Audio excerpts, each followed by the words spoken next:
Elijah Magnier is one of the great sages of the mother of all talk shows. We bring him on to talk about European affairs mostly, but he's also a very considerable expert in the Middle East, and it's about that I want to start with him this evening. He's a veteran war zone correspondent and political analyst. Elijah, you're certainly in the right place to be analysing war zones. What is the latest on what we might call the Southern Front if you're in Lebanon, the Northern Front if you are in Israel? Some days we think the balloon is about fully to go up and that World War III is about to break out along the Litani River, and the next day it goes quiet. What's going on? Hello, George, and thank you for having me. It's great to be on your show. Now, on the Lebanese front, we've heard so many talks from the Israeli officials, starting from Prime Minister Benjamin Netanyahu to the defense minister to the chief of staff. They all said they're going to attack Lebanon if diplomacy fails.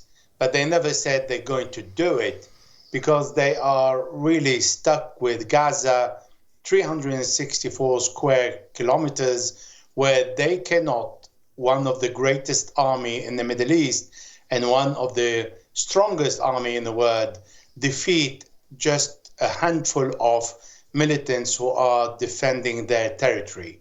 How they can imagine going to Lebanon, that is 10,500 square kilometers, where they are facing people like Hezbollah who are ready and have been trained all these decades in Iraq, in Syria, against ISIS and Al-Qaeda to defeat the Israelis in 2006 and also wait for them in the next war.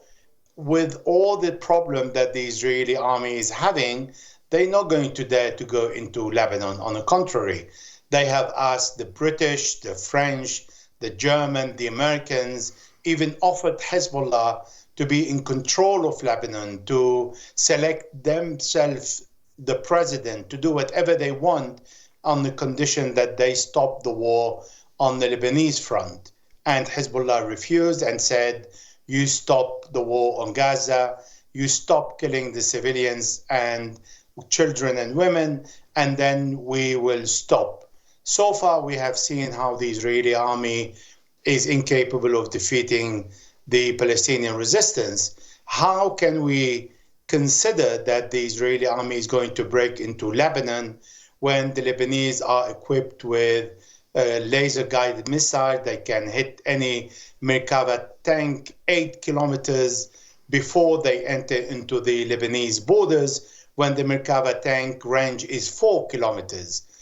We have seen drones flying over all the occupied territory or the controlled territory by Israel for the first time, really scanning the whole north and east and showing all the defense system, the interception Israeli system, the military complex, the Haifa naval base, the submarines, the airports, and returning to the base in Lebanon and never being intercepted. And then we've heard the Israeli spokesperson, Admiral Daniel Hagari, saying Hezbollah has fired 5,000 rockets, missile, and drone against Israel. So Hezbollah has given 5,000 reasons for the Israelis to fire back and start a war. And yet, after 10 months, the Israelis keep threatening, but they conduct defensive maneuvers, not attacking maneuvers, and they keep saying we want to go into the Lebanon, but never cross foot inside the Lebanese territory. The Hezbollah leader, Said Hassan Nasrallah, made an important pronunciamento today, I think. One highlight was he warned Israel that they would destroy every single tank that the Israeli armed forces have. What else was in the speech, Elijah? The most important part was actually what you said, but there is another point is when he said, any civilian that you kill from now on, we're going to bomb a new settlement, which means that Hezbollah so far has been restricting its bombardment against only and solely military objectives, not targeting civilians. But the Israelis have killed more than 70 civilians, including medic personnel and children and other women that they call collateral damage. Where Hezbollah said today, enough. If you kill any civilian, we're going to start going an eye for an eye and tit for tat, and we will hit settlement that we have never hit, which means Hezbollah is going to introduce new weapons that have not been introducing in this war because there is no need to. There are dozens of military targets along the Lebanese borders in the Syrian Golan Heights that is occupied by the Israelis, and there are plenty of sitting duck Israelis along the borders. Though now the Israelis are targeting civilians more on purpose, and they increasing the killing of civilians, so Hezbollah is sending a warning that has been the same case in the past when the Israeli for several months did not dare to show up on the borders and saying, if you show up one single soldier because you've killed our militant in Syria, we're going to hunt you down, and they disappeared. And Benjamin Netanyahu many years ago was also prime minister, and he offered them objectives to saying, please hit them so we finish it, and to end the embarrassment. I think the Israelis will not dare to hit any civilians, and if they do, I don't think it's going to be on purpose, but it's one going to help the Israelis because they're going to be hit back. And Hezbollah Secretary General Said Nasrallah always maintained and kept his promises. Yes, one of the few Arab leaders to do that. Of course, the tension and the attrition, the war of attrition that has been going on this whole 10 months, it wouldn't be right to describe what the situation is as peace on the Lebanese border. There are people dying, there are rockets flying, there is military activity every day, but just not full-scale war. Yet, notwithstanding that, the northern settlements in the apartheid state are effectively ghost towns now. The people have abandoned them. They know that these places are not safe for them to live in. That will have an economic impact on the Israeli economy. The production and farming in these northern settlements is now lost to the Israeli economy. The people who fled are internally displaced and are a net cost on the Israeli taxpayer. The port of Eilat has declared bankruptcy thanks to the activities of the Yemenis in the Red Sea. And of course, a huge number of people have already left the state of Israel, and many of them may not come back. Indeed, a quarter of all Israelis polled today say that they are actively looking to leave the country and to go back to either the country they came from in North America or Europe or somewhere else. All of this should not be underestimated, should it, as a real drag and toll on the Israeli economy and on the Israeli state, and by extension, its ability to wage war. Absolutely. You've raised many important points. First of all, you talked about the lack of security that the settlers and the people who have decided to come and steal Palestinian lands, but they also have said, according to the, for example, the Orthodox Jews, the Haredim, they said, if you enforce upon us the military service, we will leave.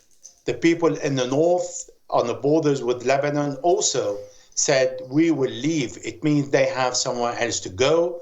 They have nothing to relate them to the land, but 2 points: the security that the army is offering and the security that the government is offering. Today, all the Israelis and the settlers are saying we've lost the security. Therefore, they have no longer reason to stay.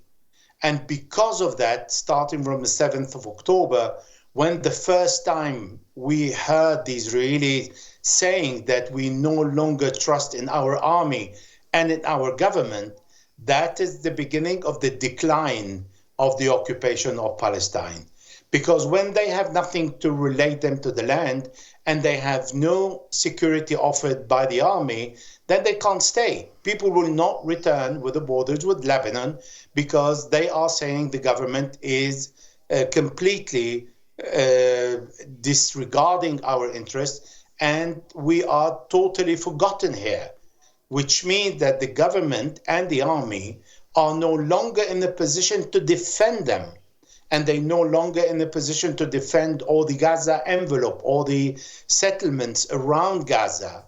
Then where all the Israelis are going together in the middle, in case of war with Lebanon, this is where they're going to be bombed. If the Israelis start bombing the Lebanese cities inland, but not limited to the borders. Therefore, no place in Israel will be secure. No place in Israel will be offering any shelters, particularly if they live without electricity and water, like the Palestinians are living today, and like the Lebanese have lived in 2006, and like Hezbollah has the intention to impose that on the Israeli if Israel dare to start a war. So today, there is a lack of security dominating in Israel. For the first time, we see the head of the army, the director of the Mossad, the head of the Shabak, the internal security forces, all attacking Prime Minister Benjamin Netanyahu, asking him to apologize for the insult he's directing toward the army, because he is blaming the army for the failure of not destroying Hamas and putting an end to the resistance. And the army is saying, you cannot defeat Hamas.